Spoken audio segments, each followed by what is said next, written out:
이 시간 우리에게 주시는 하나님의 말씀입니다.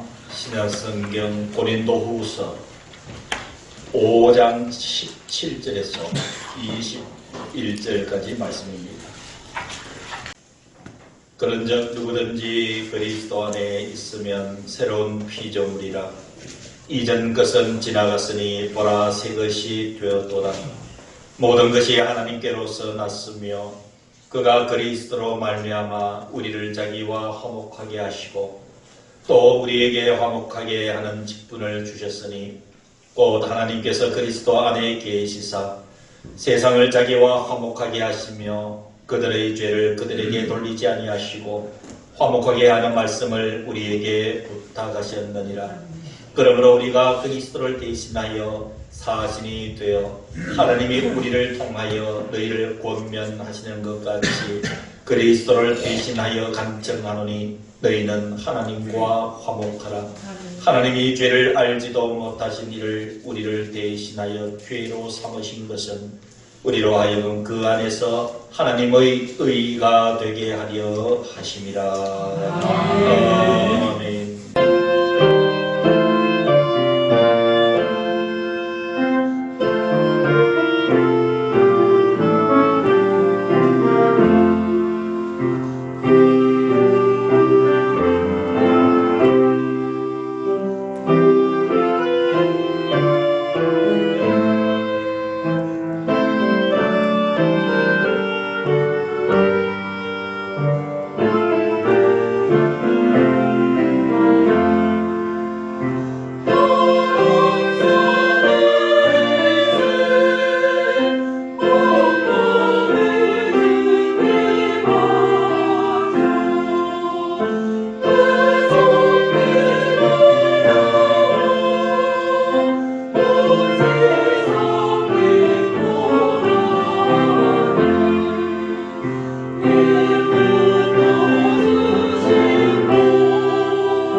저는 목사입니다. 목사이면서 말씀을 전해야 되는 설교자이기도 합니다. 설교가로서 늘 경계하는 것이 한 가지가 있습니다. 이것은 제가 매우 두려워하는 논리입니다. 제가 가장 경계하는 것은 제가 전하려고 하는 주제를 정해놓고 거기다가 하나님의 말씀을 끼워 맞추는 것입니다. 그것을 저는 가장 두려워하고 경계를 합니다. 설교는 먼저 하나님의 말씀을 받아야 됩니다. 그리고 그 말씀을 기도하고 준비하면서 성도들에게 풀어서 맛있는 음식을 만들어서 성도 여러분들에게 한 숟갈 한 숟갈 말씀을 드시게 하는 사명입니다. 추수감사주일 말씀을 하나님께 부탁을 했습니다. 그게 9월달이었습니다. 지금으로부터 약 2달 전에 하나님 추수감사주일 예배의 말씀을 주십시오. 제가 어떤 말씀을 전해드려야 되겠습니까? 라고 성경을 읽는 중에 오늘 고린도후서 5장 17절에서 27절을 하나님께서 추수감사 주일날 전하라고 저를 감동시키셨습니다. 말씀을 묵상했습니다. 그때 제 마음속에 이상한 생각이 들기 시작했습니다. 오늘 주신 이 말씀이 뭔가 추수감사주일날 지나기에는 인간인 저로 볼 때는 납득이 가지 않는 부분이 많았습니다. 즉, 추수감사절이라면 뭔가 감사의 이야기를 하나님께서 하도록 해주셨으면 좋겠는데 그 감사의 내용과는 조금 동떨어진 말씀이다 라는 생각 때문에 그런 생각이 들었지만 저는 더 무릎을 꿇었습니다. 하나님께서 이 말씀을 주실 때는 이유가 있으시겠지요. 묵상하며 하나님의 뜻을 받들겠습니다. 하나님의 응답이 주어졌습니다. 사랑하는 성도 여러분, 이 추수감사주일쯤 되면은 우리 속에는 감사하는 마음들이 일어나게 되어 있습니다. 우리가 지금 무엇을 감사하고 있습니까? 한 해 동안 지켜주신 그 은혜, 여러분들도 저도 감사합니다. 그리고 하나님께서 저와 여러분들을 이끌어주신 그 은혜, 감사하지요. 우리의 가정을 지켜주신 그 은혜 생각하면 여러분 참 감사합니다. 모든 것이 감사한 일 맞습니다. 근데 하나님께서 오늘 이 말씀을 통해서 추수감사주일 전하라고 하실 때는 이러한 우리가 일반적인 감사보다 더 깊게 생각해야 될 근본적인 감사의 조건이 있다는 것을 오늘 하나님은 말씀을 해 주셨습니다. 오늘 이 고린도후서 5장 17절 이하의 말씀이 진실로 우리 속에서 깊은 감사로 고백되어질 때 우리를 지켜주신 은혜가 더 깊고 더 크게 감사로 이어지게 되는 줄로 믿습니다. 오늘 주신 이 말씀에 대해서 더 깊은 감사가 느껴질 때 그 감사의 근본적인 그 감사의 것들이 고백되어질 때에 우리를 이끌어주신 세상 우리 삶에서의 그 감사의 조건들이 그 놀라운 감사로 우리로 하여금 고백하게 하는 줄로 믿습니다. 사랑하는 성도 여러분, 모든 것에 감사 이전에 근본적으로 먼저 감사해야 될 것은 우리가 그리스도 안에 있다는 사실인 줄로 믿습니다. 아멘. 17절에 그런데 누구든지 그리스도 안에 있으면, 여러분 그리스도 안에란 의미는요 신학적으로도 엄청난 분량의 논문을 갖고 있는, 여러분 엄청난 내용을 갖고 있는 것이 그리스도 안에입니다. 달리 얘기하면 우리 기독교에서 그리스도 안에라는 논리가 없습니다. 여러분 기독교의 모든 사상들이 무너질 수밖에 없는 매우 중요한 논리가 그리스도 안에 있다는 얘기예요. 여러분 그리스도 안에 있다라고 하는 얘기는 한마디로 얘기하면 주님과 연합되어 있다는 얘기예요. 주님과 하나 되어 있다는 얘기예요. 여기서부터 저와 여러분들의 감사의 출발이 되기를 오늘 하나님께서 원하시는 줄로 믿습니다. 저와 여러분들이 깊이 감사해야 될 가장 근본적인 감사는 저와 여러분들을 그리스도 안에 머물게 해주신 하나님의 은혜.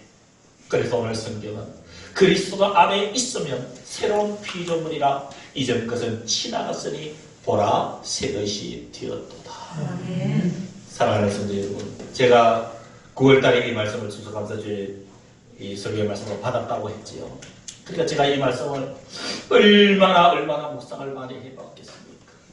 수십 번이 아니에요. 수백 번이 아니에요. 수천 번이 아니에요. 이 말씀을 또 묵상을 하고 그리스도 안에 있으면 새로운 피조물이라.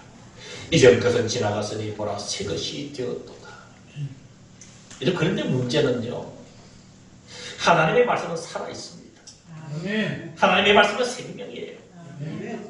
그런데 이 말씀이요, 그냥 평범하게 은혜로 끝날 수가 있는데 이 말씀이 화살이 되어서 이 말씀을 묵상하는 자에게 박히기 시작하면 감당할 수가 없어요.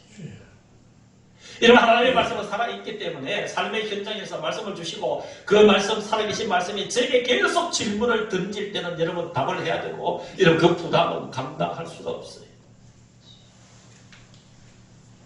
왜 하나님 추수감사주일에 이 말씀을 주셨습니까?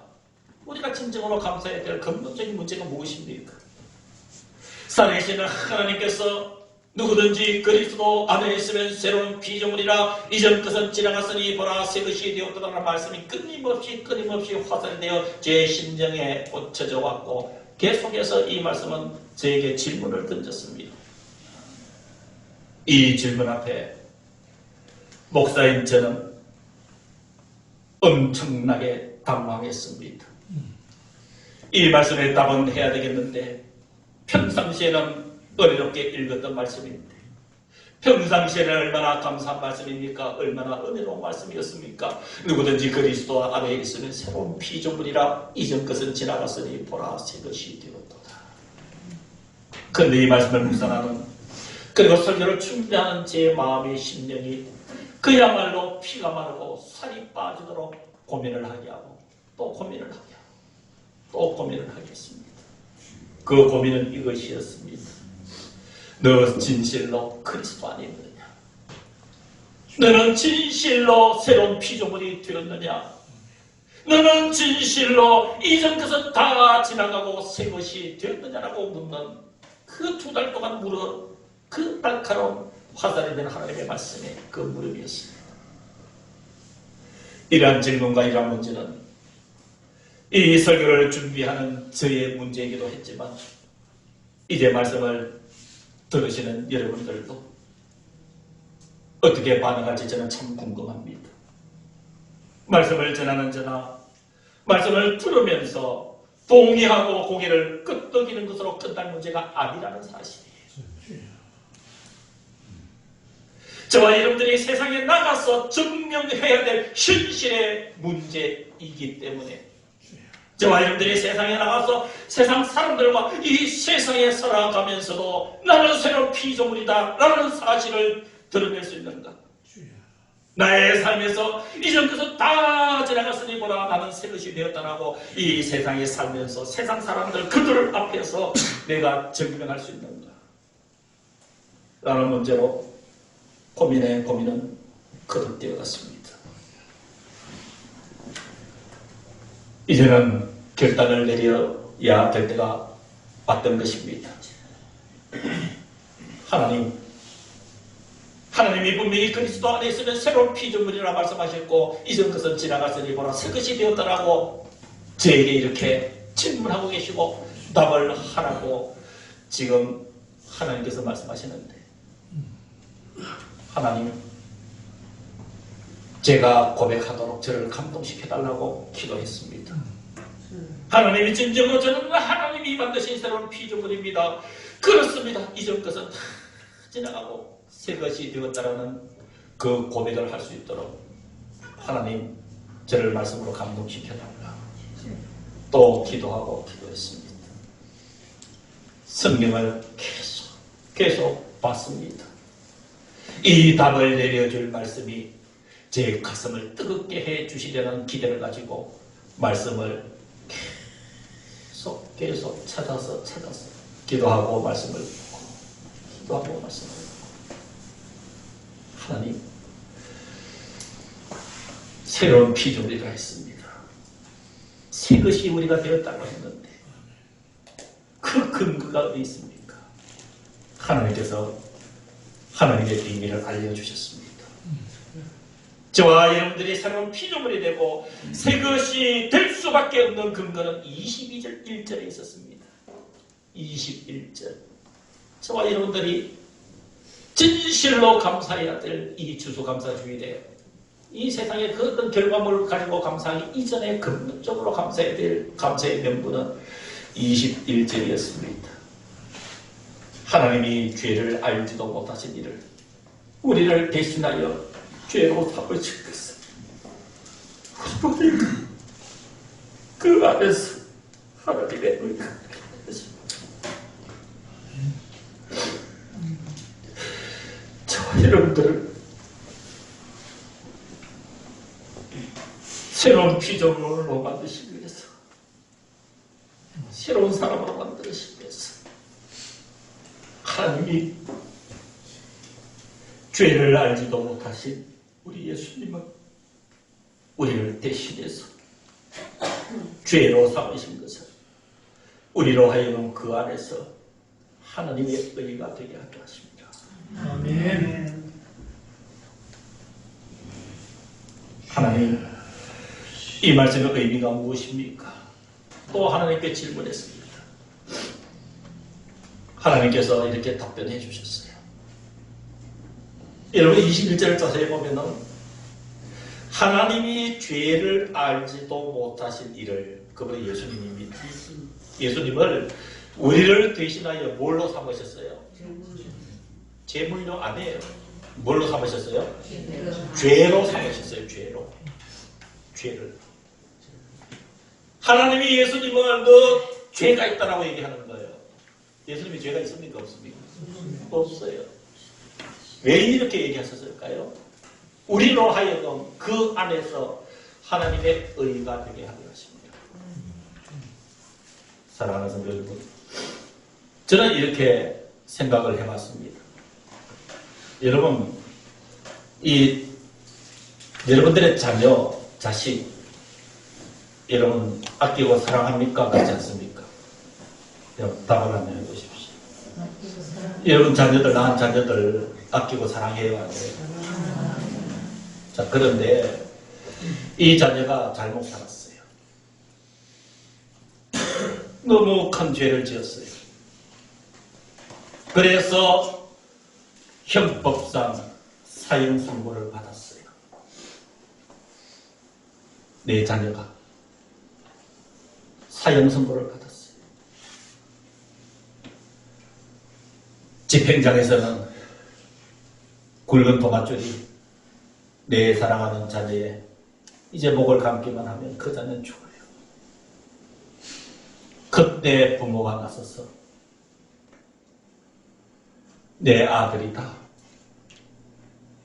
이 아들 죽어야 마땅할 죄가 있지만 아버지, 내가 이 아들을 대신하여 죽을 테니까 이 아들 살려달라. 내가 이 사형 선고받은 이 아들을 위해서 대신 죽을 테니까 내 아들을 살려달라. 그래서 자식 대신에 부모가 사형을 당한 것이에요. 이게 예수님의 죽으심이에요. 내 죄 때문에 예수님이 죽으시고 우리를 의롭다 해주신 것이에요. 그렇게 의롭다 해주셨으니 어찌 새로운 피조물이 되지 않을 수가 없겠습니까? 주님의 생명을 버려 내 생명 구원해 주셨으니 여러분, 우리가 왜 새로운 존재가 되지 않을 수가 있겠습니까? 여러분, 이 사실을 믿습니까? 여러분, 이게 믿어집니까? 이게 믿음으로 고백되어질 때 다른 모든 감사의 가치들은 귀해지고 귀해지는 줄로 믿습니다. 그래서 이 종의 가슴이 채워지질 않는 거예요. 이 말씀은 아멘으로 이해가 되면서도 하나님 결정적인 말씀을 주셔서 저를 좀 설득해달라고 하나님께 기도했어요. 고민이 되니까 이 말씀을 전해야 되니까 전하라 하셨으니까 그냥 추수감사주일에 전해야 될 말을 성경에서 그냥 적당하게 찾아서 그냥 버물러서 전할 수 있는 그런 부분이 아니니까 하나님 저를 결정적으로 전할 수 있는 말씀을 주십시오. 그래서 말씀을 계속 읽어나갔습니다. 주님께서 저에게 말씀을 주셨어요.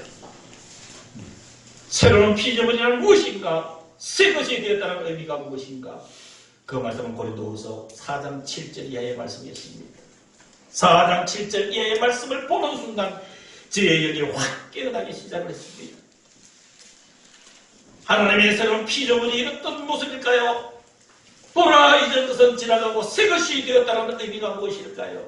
사도 바울은 고린도후서 4장 7절 이하의 그 사실에 대해서 이렇게 고백합니다. 우리가 이 보배를 질그릇에 가졌으니 이는 심히 큰 능력이 하나님께 있고 우리에게 있지 아니함을 알게 하려 하심이라.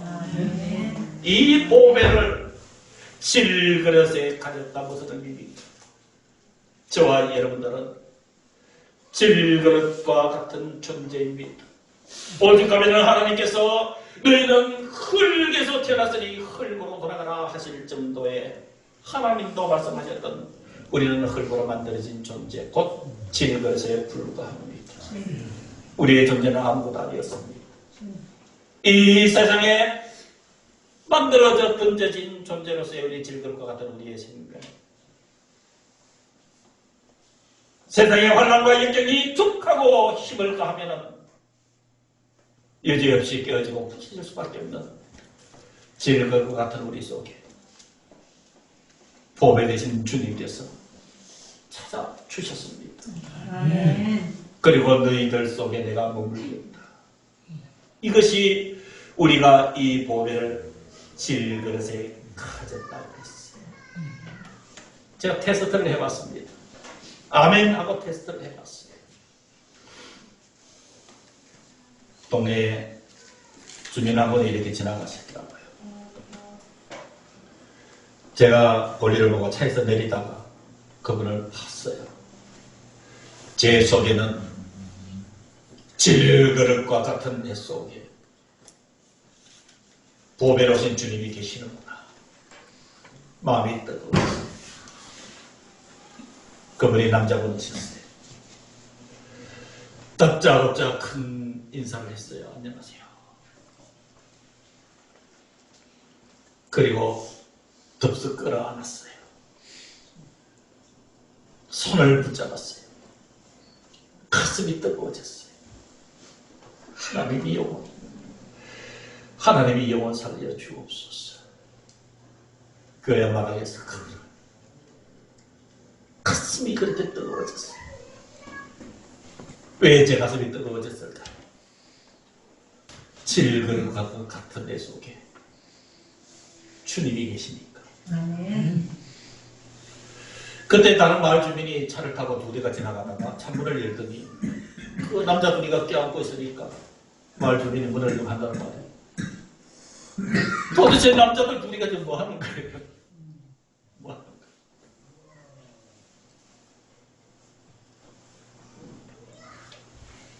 저와 여러분들이 질그릇과 같은 존재일지 몰라 예수 그리스도를 구주로 고백하는 저와 여러분들 속에는 보배가 이미 담겨져 있습니다. 그 보배는 예수 그리스도입니다. 아멘. 예수 그리스도가 저와 여러분들 속에 거하시는 것은 우리가 살아감에 있어서 능력은 나에게 있는 것이 아니라 하나님께 있음을 보여주시는 하나님의 선택입니다.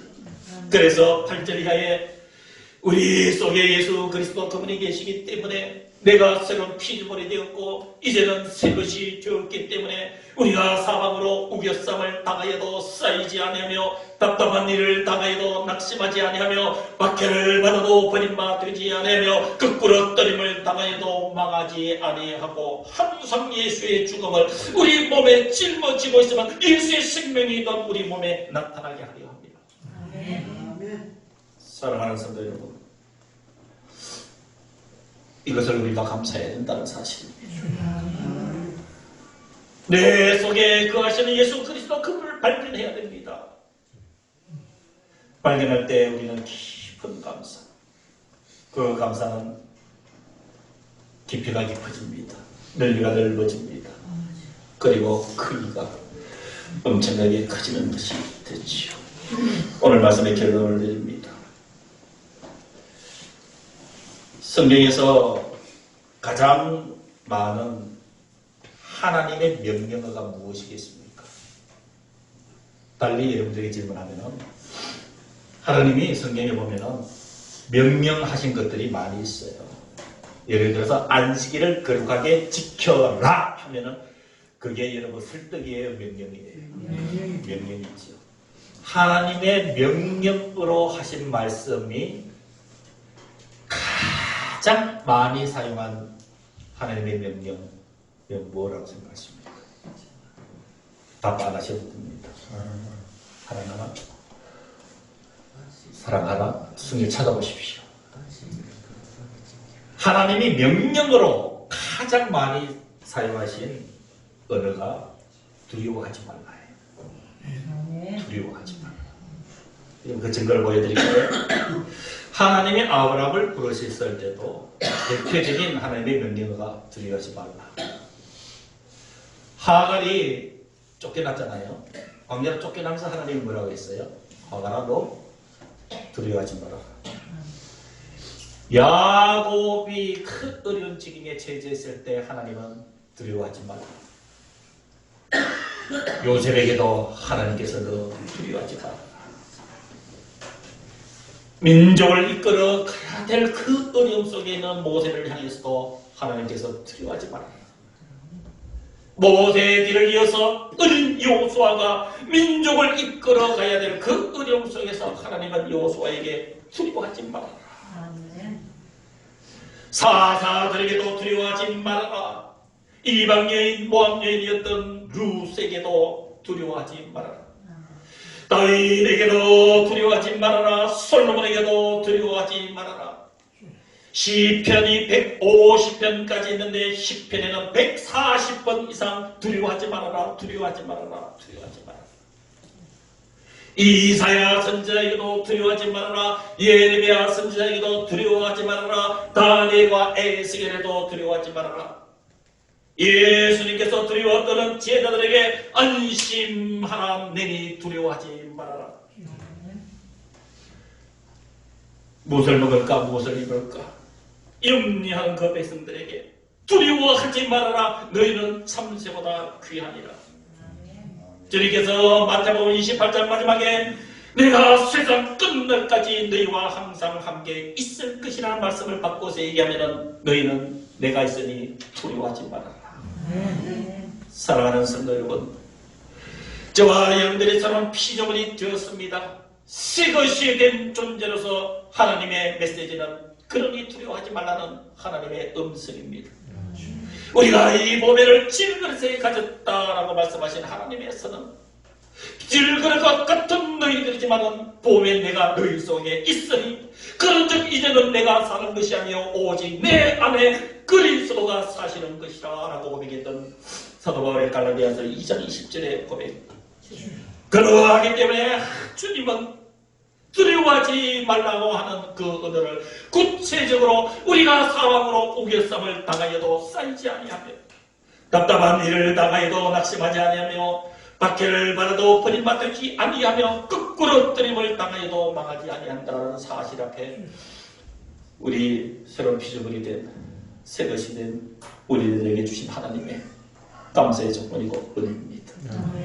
사랑하는 성도 여러분, 때로는 환난과 역경이 우리의 삶의 중심으로 다가올 때 당황할 수가 있지만 아무리 그 환난과 역경의 것들이 우리를 우겨쓴다 할지라도 예수 그리스도가 우리 속에 계시니 여러분 쌓이지 않습니다. 답답한 일이 얼마나 많습니까? 나를 답답하게 하는 일들이 우리에게는 얼마나 많습니까?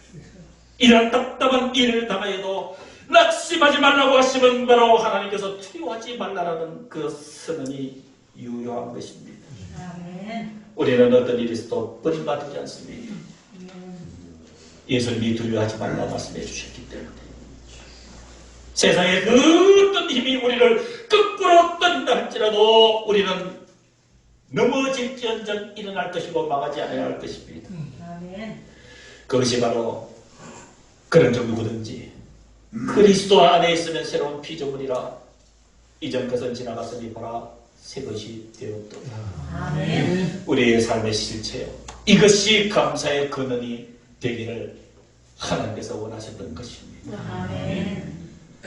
이 감사가 있을 때 다른 부처님 모든 감사의 의미가 더 깊어짐을 인식하시며 이 추수감사주일 감사가 여기서 시작되기를 주님으로 축원합니다. 기도하겠습니다.